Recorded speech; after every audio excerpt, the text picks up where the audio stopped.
This story is titled, My Fiancée Demanded I Gift Her Parents a Share of My Business Before Our Wedding. When I refused, she threatened to leave me, so I did this and now she is begging. Hey everyone! Before we jump into today's video, I need your help. We've noticed the channel is losing some traction and subscribing is one of the best ways you can support us.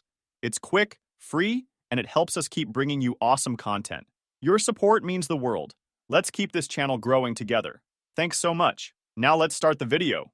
I'm 33 male, and honestly, I'm proud of what I've accomplished. My tech consulting firm isn't Google or Amazon, but it's mine.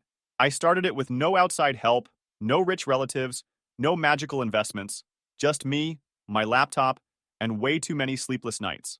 I sacrificed a lot to make it work, skipped vacations, ate ramen for dinner when I couldn't afford takeout, and kissed any kind of work-life balance goodbye. So yeah, I'm pretty attached to what I've built. About a year ago, I met Jenna, 29 female. At first, she seemed like the perfect match. She was ambitious, confident, and had this magnetic energy that drew people in. She knew how to dress, talk, and charm a room in ways that I'll admit I could never pull off. We started dating, and things were great for a while. I thought I'd finally found someone who understood my hustle. Fast forward a year, and we were engaged. The proposal was nothing flashy, just us, a nice dinner, and a quiet moment where I asked her to marry me. She said yes, and for a while I thought I was on cloud nine. Planning the wedding wasn't exactly my thing, but Jenna took the reins like a pro. Venues, dresses, catering, she had it all under control, and I was just happy to go along with it. Or at least, I thought I was. One night, about 3 months before the big day, we were sitting at the kitchen table. Jenna had her laptop open, scrolling through Pinterest boards of flower arrangements or something. I was half paying attention, sipping my coffee and pretending to care about the difference between peonies and roses. Then, out of nowhere, she hit me with it. Babe, she said, in that tone that meant she wanted something. We need to talk about my parents. I raised an eyebrow. Okay, what about them? She smiled, all sweet and casual. Don't you think we should do something special to thank them for everything they've done for us? I blinked. Didn't we just take them on that weekend trip to Napa? And I bought your dad that expensive watch he wanted. What else are you thinking? She set her laptop down and leaned across the table like she was about to share a brilliant idea. I was thinking, maybe you could give them a stake in your business. For a second, I thought I'd misheard her. Wait, what? A small stake, she clarified, as if that made it any better. Just as a gesture of gratitude. They've always wanted to be part of something successful, and this would mean so much to them. I stared at her, trying to process the sheer audacity of what she'd just said. You want me to give your parents a share of my company? As a gift? Yes, she said, smiling like this was a totally normal thing to ask. It's a sign of trust and respect. They've done so much for me. This would show that you appreciate them too. I couldn't believe it. I actually laughed, thinking she had to be joking. Jenna, I built this company from nothing. Your parents had no part in it. Why would I give them a share? Her smile faltered, and she gave me this look like I was being unreasonable. Because they're family. My family is going to be your family soon. This isn't just about business. It's about building connections and showing that you value them. I put down my coffee, suddenly wide awake. Jenna, I don't think you understand how businesses work. Giving someone a stake in my company isn't a casual thing. It's not like handing out party favors. This is my livelihood. She sighed like I was the one being difficult. You're overthinking it. It's just a symbolic gesture. They're not going to take over or anything. I rubbed my temples, trying to stay calm. Jenna, this isn't symbolic. It's legal. Your parents didn't help me build this company, and they didn't invest in it. Why would I hand them part of it? Her tone shifted then, becoming sharper. Because they're my parents, Aaron. Without them, I wouldn't even be here. Don't you think they deserve something in return? I couldn't believe what I was hearing. They deserve respect, sure. But respect doesn't mean giving away something I've worked my AOB off for. The conversation ended there, for the night at least. But as I lay in bed later, staring at the ceiling, I couldn't shake the feeling that this was just the beginning of something bigger. Jenna's request wasn't just weird, it was entitled. And the fact that she thought it was reasonable, that was a massive red flag. Looking back, I should have seen it coming. Jenna had always been a little extravagant. She grew up in a family where money wasn't exactly tight, and she had this habit of expecting the best without questioning where it came from. I'd always thought it was harmless, but now it felt like she was treating my business, my life's work, as some kind of bargaining chip. The day after Jenna's little suggestion, I woke up hoping she'd slept it off. Maybe she'd had a momentary lapse in judgment. People say dumb things when they're caught up in emotions, right? I figured she'd realize how absurd the idea was, and we'd move on. I couldn't have been more wrong. That morning, I made us coffee like usual, and for a minute, everything felt normal. She kissed me on the cheek, thanked me for the coffee, and started scrolling on her phone while I read emails on my laptop. I actually thought, maybe I overreacted. Maybe she'll let it go. But then, like clockwork, she brought it up again. Babe, she said, putting down her phone. I was thinking more about what we talked about last night. My stomach dropped. What we talked about last night could only mean one thing. Jenna, I started, already exhausted. We don't need to rehash this. I thought we were done with that conversation. She gave me this practiced smile, the kind she usually saved for convincing me to go to overpriced brunch spots. I just think you're not seeing the bigger picture here. This isn't about the money or control. It's about showing my parents that you value them as much as I do. I closed my laptop, realizing I wasn't getting out of this conversation. Jenna, I respect your parents. I really do. But giving them a stake in my company isn't a bigger picture. It's a legal and financial nightmare. I leaned back in my chair, trying to stay calm. Once someone owns a stake in a business, it's theirs. It doesn't matter if they're involved or not. And no offense, but your parents don't know the first thing about running a tech company. She waved her hand dismissively. They don't need to know. It's not about running anything. It's about them feeling appreciated. I stared at her, trying to figure out if she was serious. She was, dead serious. The rest of the day, the conversation replayed in my head. I couldn't focus on work because I kept thinking, is this what the rest of my life is going to be like? Constant guilt trips over unreasonable demands? That night, it got worse. We were sitting on the couch watching TV. Suddenly, she turned to me and said, you know, if my parents had a stake in the company, it could really benefit you too. I hit pause on the show. What are you talking about now?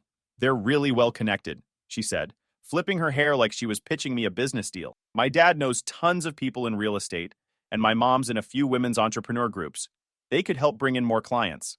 I rubbed my temples. Jenna, my business doesn't need your parents' help. I've been growing it just fine without them. But think about the potential, she said, her voice getting more excited. With their connections, you could scale faster. This isn't just for them. It's for us. For our future. And there it was. She'd shifted tactics. The demand wasn't just about pleasing her parents anymore. Now it was about our future. Jenna, I said slowly, if this is about our future, then you should be supporting the business I've already built, not trying to hand pieces of it to your parents.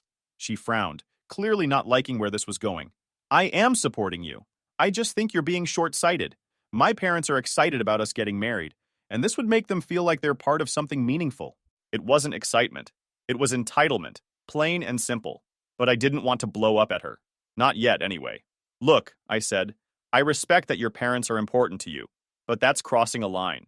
Her frown deepened, and for the first time, I saw something in her expression that made me uneasy. She wasn't just upset, she was calculating. The next day, things took a turn I didn't see coming. Jenna had apparently decided to recruit backup.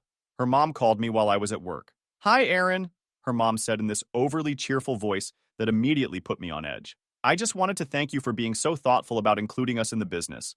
Jenna mentioned your idea, and we're so touched. I nearly dropped my phone. Excuse me? Don't be modest, she said with a laugh. Jenna told us you're thinking about giving us a stake in your company as a wedding gift. It's such a generous gesture. You're truly part of the family already. I was so stunned I couldn't even speak for a second. Then I managed to stammer, I think there's been a misunderstanding.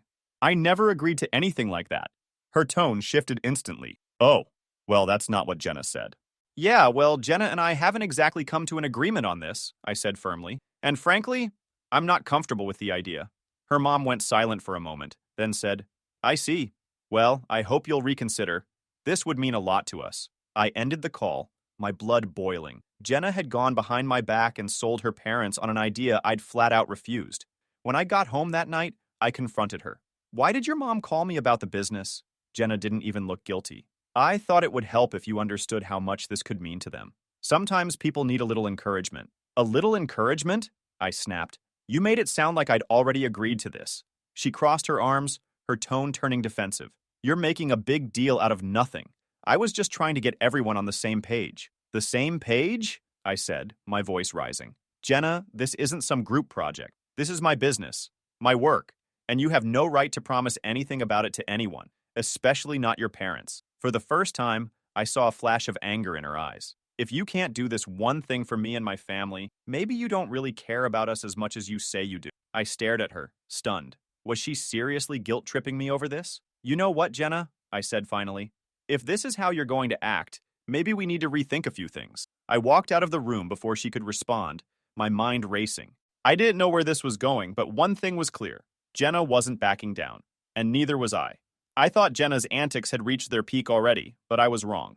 That was just the warm-up act. What came next turned this whole situation from annoying to straight-up toxic. The next morning, I called my best friend Dave. If anyone could give me an honest take, it was him. When I explained the situation, he let out a long whistle. Dude, this is bad. Like Run for the Hills bad. Yeah, no kidding, I muttered. Let me get this straight, he said. She's basically threatening to end things unless you hand over part of your business to her parents? Pretty much, I said. And she doesn't see why that's insane? Nope. Dave let out a laugh, the kind that's more disbelief than humor. Man, I don't know what to tell you. This isn't normal. Like, at all. If she's this entitled now, imagine what she'll be like when you're married. You sure you want to go through with this? That was the question, wasn't it? For the first time, I wasn't sure of the answer. That evening, Jenna hit me with the ultimatum. We were sitting in the living room, barely speaking, when she suddenly said, So, have you made your decision? Decision about what? I asked, even though I already knew. The shares, she said bluntly. Are you going to do it or not? I looked her dead in the eye.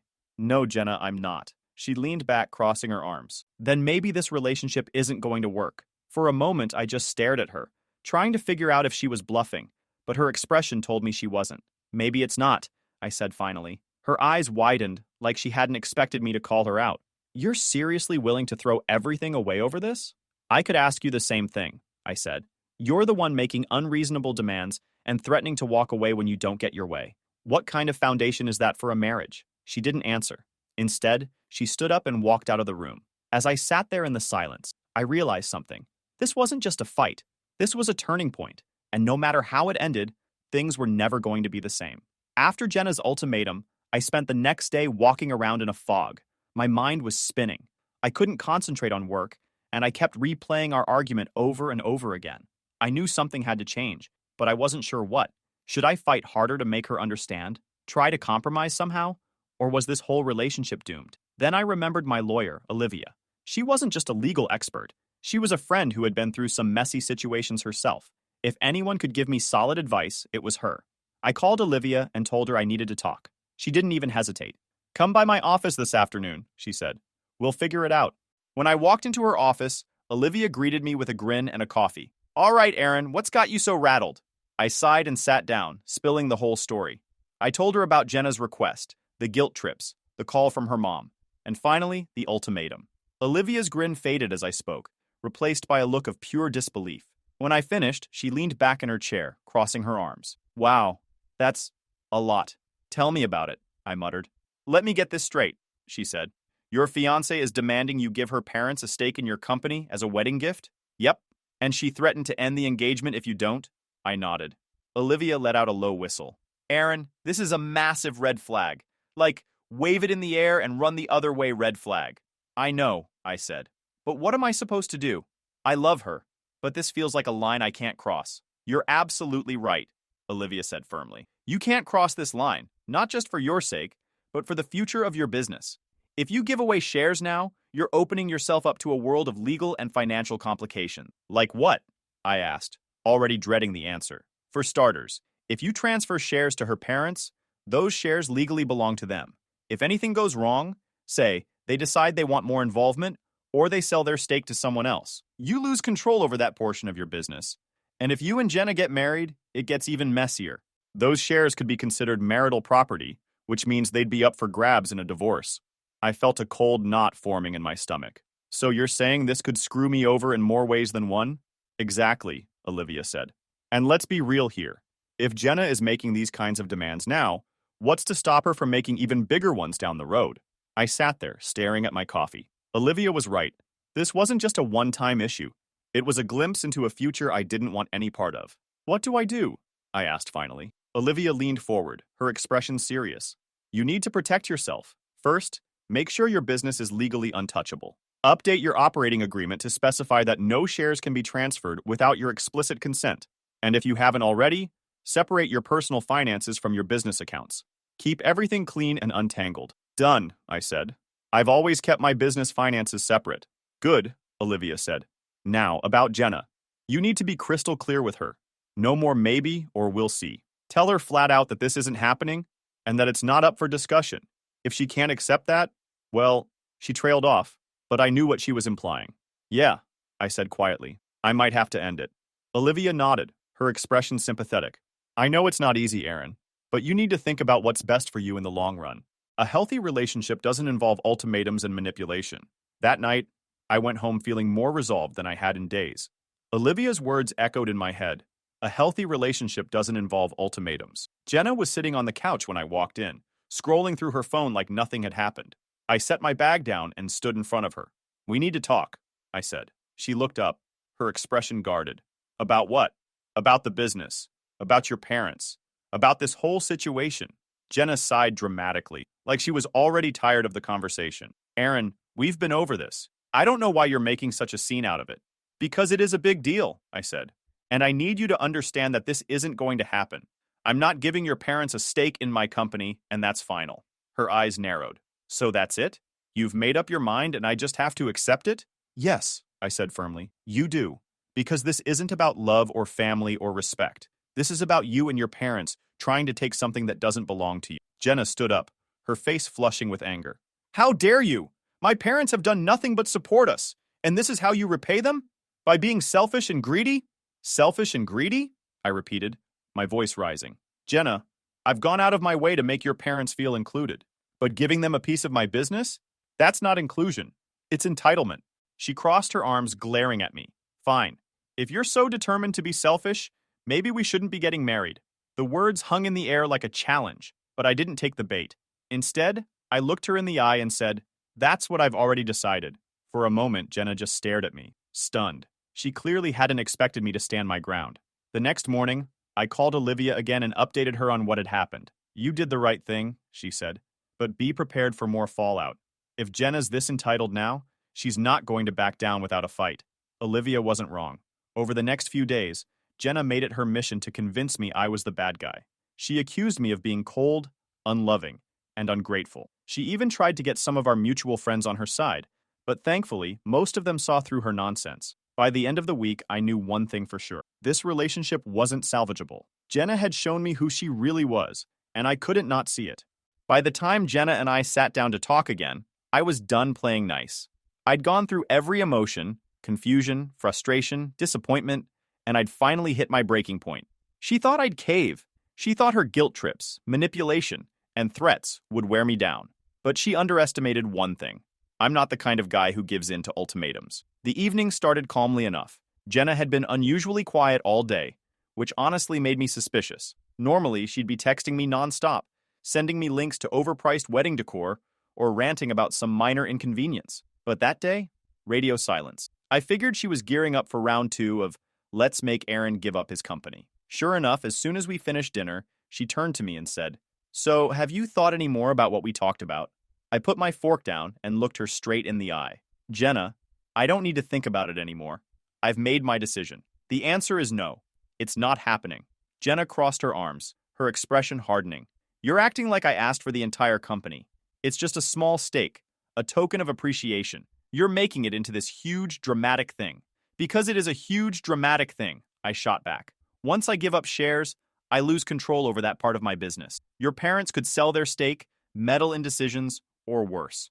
And if we get married, those shares could end up tangled in a divorce settlement. This isn't just about appreciation. It's about protecting what I've worked my off to build. Her lips pressed into a thin line. If you're so worried about protecting your precious business, maybe you shouldn't be getting married at all. The room went silent. For a moment, we just stared at each other. The tension so thick you could cut it with a knife. You know what, Jenna? I said finally, my voice calm but firm. Maybe you're right. Maybe I shouldn't be getting married. To you. She glared at me, her chest rising and falling as she struggled to find something to say. Finally, she hissed, You'll regret this. My parents will think you're a greedy, ungrateful a-hole. And so will everyone else. I laughed bitterly. Go ahead and tell them. Hell, tell the whole world. I've got nothing to hide. But don't forget, I've got the receipts. Every text, every conversation, every little attempt to guilt trip me into this. You really want to play that game? Her face went pale, and for the first time, she looked genuinely rattled. You recorded me? I didn't plan to, I said. But after that stunt with your mom calling me, I figured I needed to protect myself. So yeah, I've got evidence. And if you try to spin this story, I won't hesitate to set the record straight. She opened her mouth to argue, but closed it again, clearly realizing she was backed into a corner. Without another word, she grabbed her purse and stormed out of the house. The next few days were chaotic. Jenna called me multiple times, alternating between angry rants and tearful pleas. At first, I ignored her, but eventually, I picked up one of her calls, figuring I might as well hear her out. "Aaron," she said, her voice trembling. "I'm sorry. I was under a lot of pressure from my parents. They've been pushing me to make sure our marriage is secure, and I guess I let that get to me." "That's not an excuse, Jenna," I said bluntly. "You didn't just let your parents pressure you. You tried to pressure me. You didn't care how it made me feel, and you didn't stop to think about the consequences." "I know," she said, sniffling, "but I didn't mean to hurt you. I love you. I just wanted to make my family happy." "If you loved me," I said, my voice steady, "you wouldn't have tried to manipulate me into doing something that goes against everything I've worked for. Love isn't about making someone sacrifice their dreams to appease your parents." She started crying again, but I didn't stick around to listen. I hung up and blocked her number. In the days that followed, Jenna tried every tactic she could think of. She called my parents, my friends, even a few of my business contacts, trying to paint me as the villain. The first wave of fallout came from Jenna's parents. Unsurprisingly, they weren't happy. I'd blocked Jenna on my phone, but her parents managed to get through. The first call came from her mom, who I swear should have been a politician, with the way she could spin things. "Hi, Aaron," she started in this overly sweet tone.